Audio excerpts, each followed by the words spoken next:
Welcome viewers, আজকের একটি নতুন ভিডিওতে স্বাগত জানাই। তো আমরা আজকের খুবই দারুণ এবং চমৎকার একটি শর্টকাট টিপস জানব। আমরা সকলেই বাংলার ভূমি এই সাইটটি সম্পর্কে পরিচিত।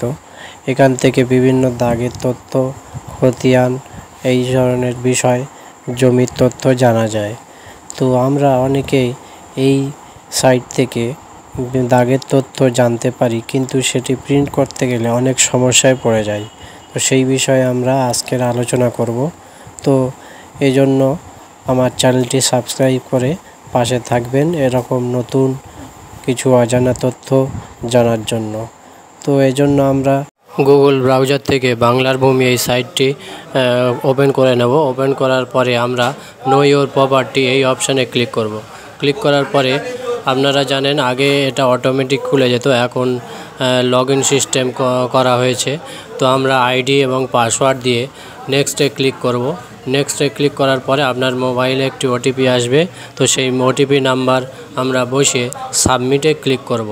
সাবমিটে ক্লিক করার পরে আপনার সামনে এই পেজটি ওপেন হবে। তো এখানে আমরা প্রথমে আমাদের ডিস্ট্রিক্ট অর্থাৎ জেলা, তারপরে ব্লক এবং তারপরে আমাদের মৌজার নাম সিলেক্ট করে দাগ নম্বর দিয়ে এবং ক্যাপচা কোড বসিয়ে ভিউ অপশানে ক্লিক করব। ভিউ অপশানে ক্লিক করার পরে আপনার সামনে সেই দাগের তথ্য শো হবে, কাদের নাম আছে, কোন ব্যক্তির নাম আছে, তাদের খতিয়ান, পরিমাণ, অংশ প্রভৃতি যাবতীয় ডিটেলস শো হবে।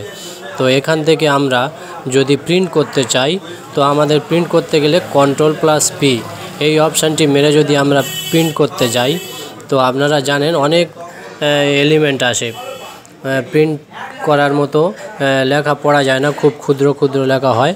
তো এজন্য আমরা খুব শর্টকাট একটি ট্রিক্স বা টেকনিক ব্যবহার করব।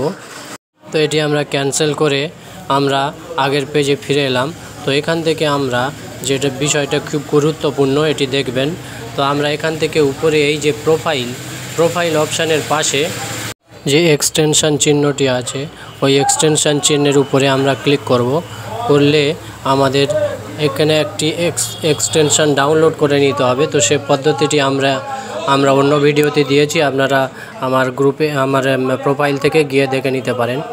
তো সেই এক্সটেনশানটির নাম হলো প্রিন্ট পিডিএফ ফ্রেন্ডলি। এই এক্সটেনশানটি আমরা ব্যবহার করব।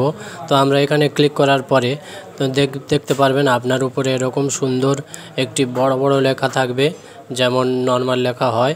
তো খুব সুন্দরভাবে সাজানো থাকবে। আমরা যদি কোনো অপ্রয়োজনীয় লেখা বাদ দিতে চাই, তো আমরা ওখান থেকে ডিলিট করে দিতে পারবো, দিয়ে এরকম সুন্দরভাবে সাজিয়ে নিতে পারবো। তো এখন আমরা Ctrl+P বা ওই প্রিন্ট অপশানে গিয়ে প্রিন্ট তো এটা আমরা প্রিন্ট করে কাস্টমারকে দিয়ে দিতে পারি। তো আজকে দেখলেন খুব সুন্দর একটি টেকনিক্স, আপনারা ব্যবহার করতে পারেন এবং ভিডিওটি ভালো লাগলে শেয়ার, কমেন্ট ও সাবস্ক্রাইব করবেন।